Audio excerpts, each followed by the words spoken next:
the the scheme is now for international inter, international uses in scientific and technical, industrial and commercial work. Because of SI unit use in a decimal system, conversion within the system are quite simple and convenient. We shall use the SI unit in this book. तो SI unit decimal system use करता है, तो इसकी वजह से अपने को quite easier होता है। अपन ये आगे जाके SI यूनिट का ही इस्तेमाल करेंगे। सी जी एस यूनिट कहीं पे भी यूज़ नहीं होता है अपन। और SI यूनिट अपन जब प्रॉब्लम सॉल्व करेंगे तभी ट्राई करना है कि यूनिट प्रॉब्लम का आंसर ये ना SI यूनिट में ही कन्वर्ट करके फाइनल आंसर लिखे। और in the SI there are 7 base units are given in the table। ये नीचे टेबल में दिया गया है। Length, mass, time, electrical, thermodynamic, temperature, amount of substance, luminous intensity। तो beside the 7 unit there are two more units are defined for plane angle, that is d theta, and is the ratio of ratio of d ratio of length of the arc uh, ds to the radius of the circle, and the solid angle omega as the ratio of the intercepted area area of the spherical surface described about the apex o a o as the center, and to the square of the radius r as shown in the figure and respectively. The unit for plane angle is in radian with the symbol rad, and the unit for the solid angle is the steradian with the symbol SR. Both these are dimensional less quantities, means they do not have any dimension। देखिए तो play D theta ये 2D system में use होता है specially. और solid solid angle D omega ये 3D system में होता है। मीन्स सपोज सर्कल है तो उसके लिए डी थीटा रहेगा। और सपोज स्पीयर है 3D शेप, अपना 3D शेप, तो उसके लिए डी ओमेगा यूज होगा। तो ये 7 फिजिकल क्वांटिटीज के अलावा ये दो और फिजिकल क्वांटिटीज बेस यूनिट्स में आते हैं। और ये देखिए ये 7 क्वांटिटी है, ये SI base quantities and its units. पहला लेंथ है। लेंथ का यूनिट लेंथ है, फिजिकल क्वांटिटी है। लेंथ का यूनिट नेम मीटर है, सिंबल स्मॉल एम है।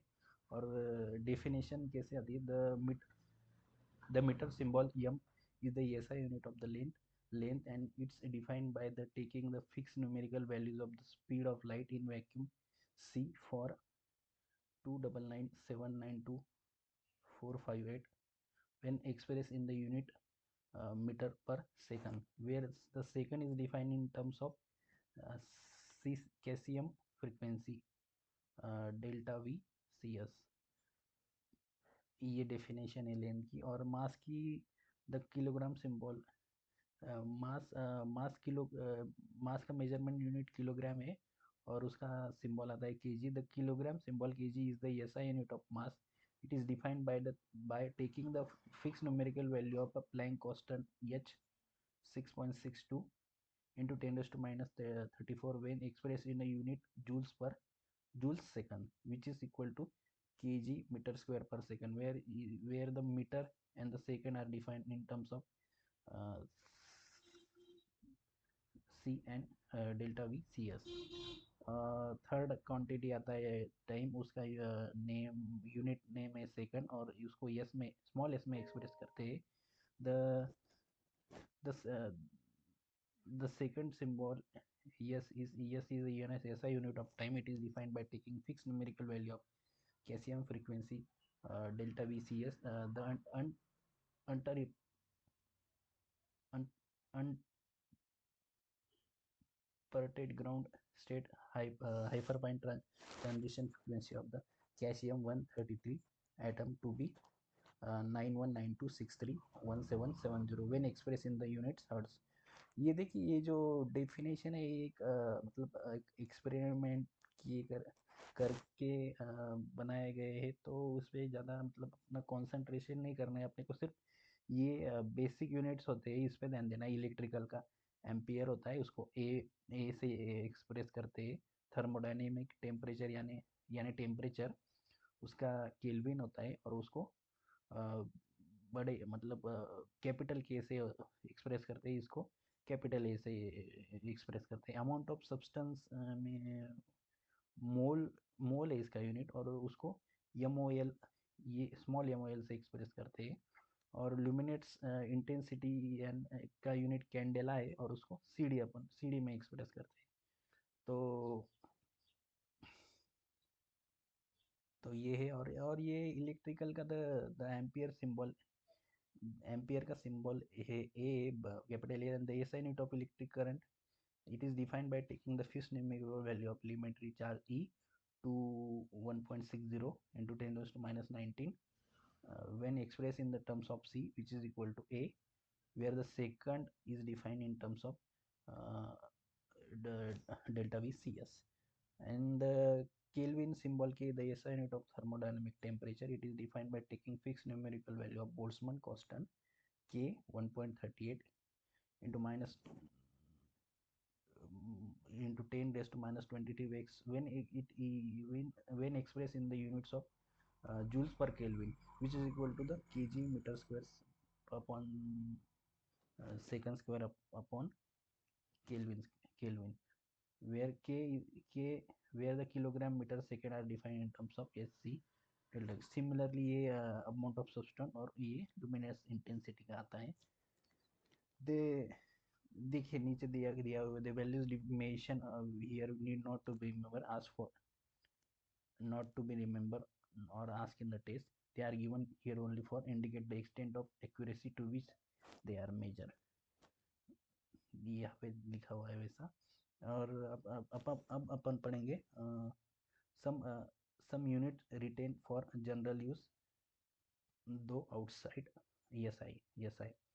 तो ये कुछ यूनिट है, और उनके सिंबल ये अपने को रिमेम्बर करने हैं। एक एक मिनट यानी मिनट मिनट ये टाइम का मेजरमेंट यूनिट है, उसका सिंबल मीन है। और वैल्यू इन एसआई यूनिट में कन्वर्शन करके उसका 60 सेकंड आता है। एक हावर यानी 60 मिनट यानी 3600 सेकंड। एक वन डे में 24 आवर्स आते हैं, तो उसमें 8644 सेकंड आते हैं। ईयर का भी वैसे ही सिमिलरली, डिग्री का भी वैसे ही। ईयर का ईयर में 365 365.25 डेज आते हैं, और उसका अपन सेकंड में कन्वर्जन किया इधर। वैसे ही डिग्री यानी ये अपना क्या बोलते हैं अपन, टेम्परेचर वाला डिग्री नहीं है, ये एंगल मेजरमेंट वाला डिग्री है। 1 degree is equal to pi upon 180 radian, ये कन्वर्शन है इसका डिग्री का रेडियन में। लीटर का सिंबल एल है, litre is express in L, indicated as L, capital L, and 1 dm cube is equal to 10 raised to minus 3 meter cube, और 1 ton is equal to 10 raised to 1000 kg। 1 ton यानी 1000 kg आता है। वैसे ही carat यानी दो 200 mg bar is equal to 1 bar is equal to 10 raised to 5 pascal. और ये 1 pascal यानी 1 newton per metre square means. Pascal यानी प्रेशर का यूनिट है। Pressure is equal to force upon area, अपने को पता ही है। तो प्रेशर का यूनिट क्या आएगा कि न्यूटन पर मीटर स्क्वायर, और 1 newton metre square is equal to 1 pascal. और एक बार यानी 10 raised to 5 पास्कल, ऐसा है। क्यूरी भी, ये क्यूरी का है, curie express symbolically express as C I, and 1 curie is equal to 3.7 into 10 per second. ये सही रोटेशन है आर, उसे आर से एक्सप्रेस करते हैं। क्वांटेल है, उसको क्यू से एक्सप्रेस करते हैं। बान आर ए, हेक्टर यानी H A. Standard of atmospheric pressure, ये स्टैंडर्ड एटमॉस्फेरिक प्रेशर आपको ज़्यादा लगेगा।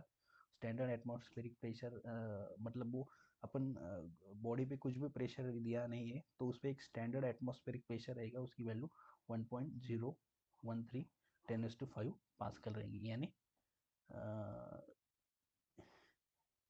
101,325 pascal.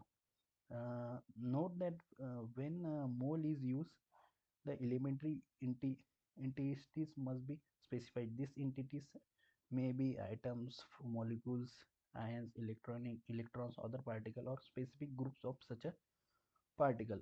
We employ units for some physical quantities that can be derived from 7 base units. ये अपन ने 7 बेसिक यूनिट देखे, इनसे डिराइव यूनिट्स आते हैं। Derive from the 7 base units. Some derived units in terms of SI base units are given in the 6.1 table। 6.1 table में दिया हुआ है। Some SI derived units are given in specific name 6.2। Some derived SI unit make use of this unit with special names and the 7 base units। this ये सब अपने को नीचे दिया हुआ है। These are the given in 6.2 and 6.3 for your ready reference। Other units retained for general use are given in table 2.2। यहाँ पे दिए हैं जो इनके अलावा जो यूनिट लगते हैं अपने को वो यहाँ पे दिए हुए। और अपन अब देखेंगे measurement of length. You are already familiar with the some direct method for measurement of length। For example, a meter scale is used for a length from 10 raised to minus 3 meter to 10 raised to 12 meter। A vernier caliper is used for the length to an accuracy of 10 raised to minus 4 meter। A screw gauge and a spirometer can be used for measure length as a less as to 10 raised to minus 5 meter। To measure length beyond this range, we make use of some special indirect method।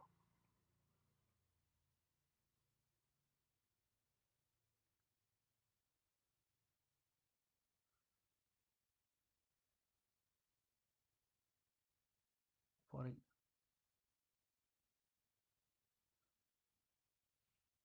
ये मतलब ये vernier caliper का list count है, ये metre scale का list count है।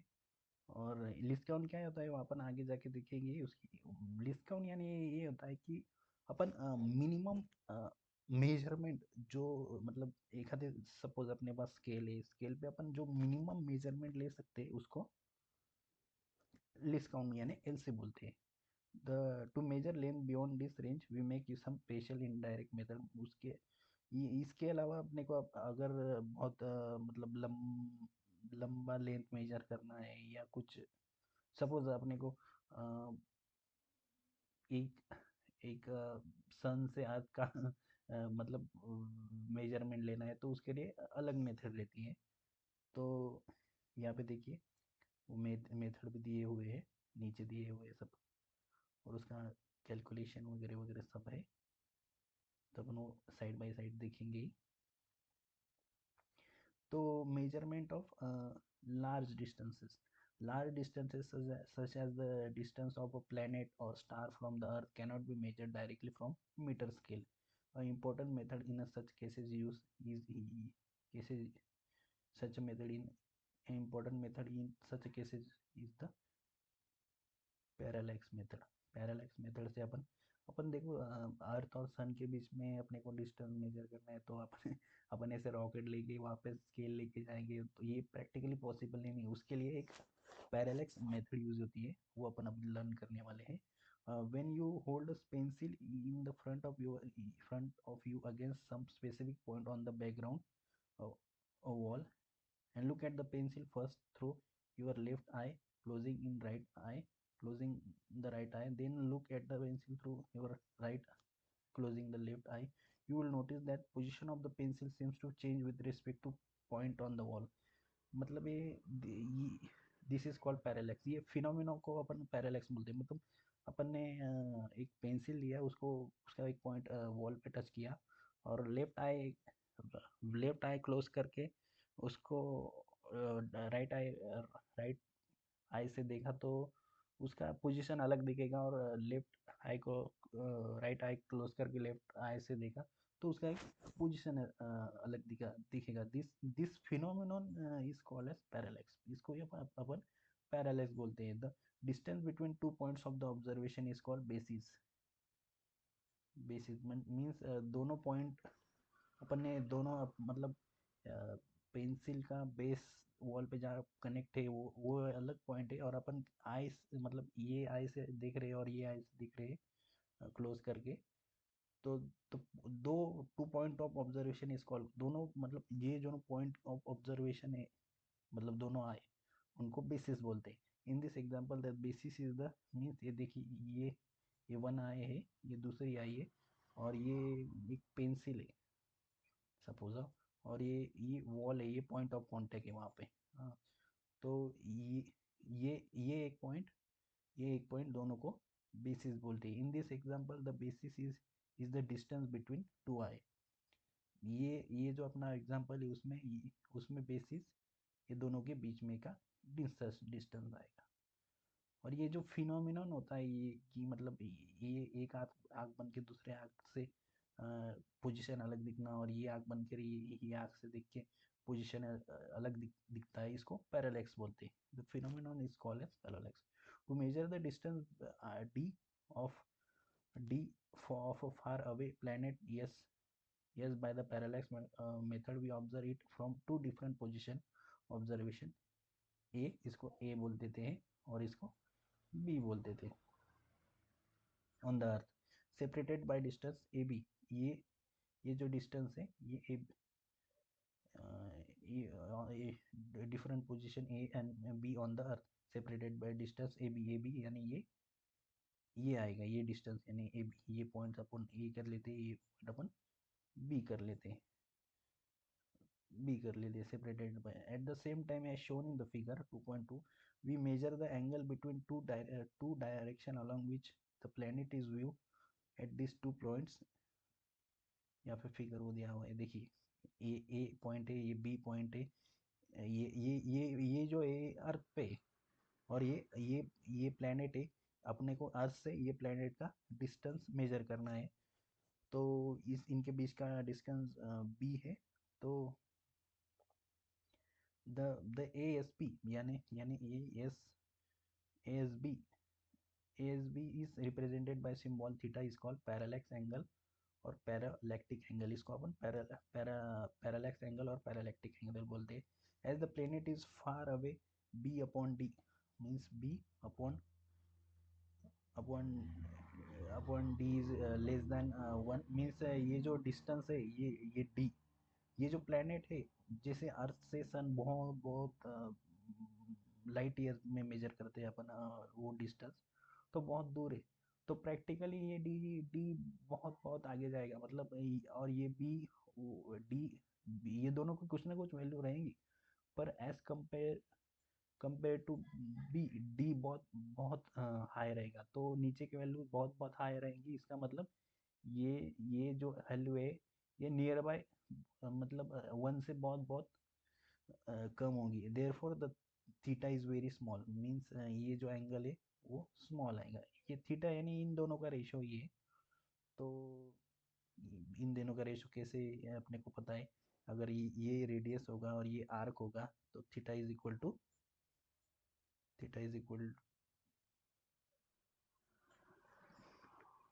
Theta theta is equal to B upon D यानी arc upon radius आता है।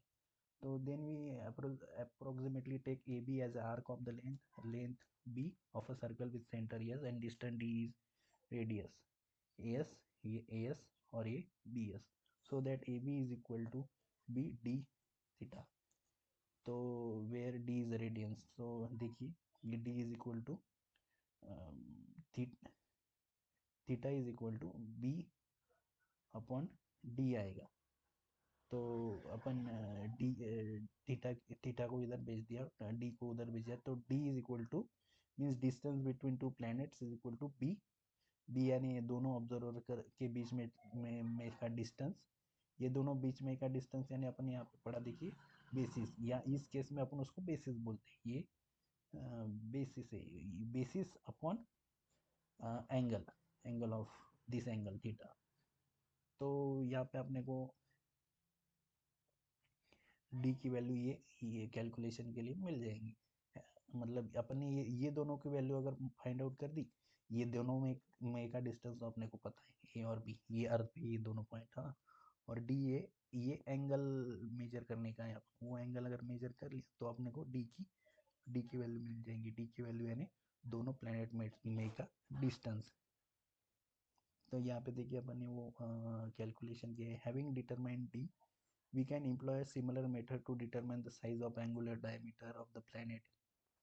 If d is the diameter of the planet, alpha is the angular size of the planet, the angle subtended at by d at the earth we have, अपन उसकी यही theory अपन use करके अपन angular diameter of the planet, planet का diameter भी निकाल सकते हैं ये थ्योरी यूज करके। मतलब कैसे निकाल सकते हैं अपन, अपन ये ये पॉइंट को ए ऑब्जर्वर रखा और ये पॉइंट को बी ऑब्जर्वर रखा, सपोज ये अर्थ है, हाँ। और ये ये वो प्लेनेट है, और ये अपन अपने को थीटा मालूम हो गया और ये डिस्टेंस अगर मालूम हो गया तो अपन डायमीटर भी निकाल सकते हैं यही मेथड से। पर उसके लिए पहले अपने को ये डिस्टेंस निकालना होगा, और ये एंगल भी निकाल सकते हैं। The angle alpha can be measure from the same location of the earth. It is the angle between two direction when two diametrically opposite points of the planet are viewed through telescope। ये सब मतलब scientifically मतलब बहुत आगे के बाद observation किए हैं, साइंटिफिक प्रूफ है। इसके लिए टेलीस्कोप लगता है। ये सब मतलब बहुत बहुत कॉस्टली, मतलब बहुत अंडर ऑब्जर्वेशन करने की चीज़ें हैं। Since d is known as diameter of the planet and can be determined using equation 2.2। अभी अपन ने सब देख लिया है। यहाँ पे दो एग्जांपल है, दो नहीं तीन है, तो अपन वो भी सॉल्व करेंगे।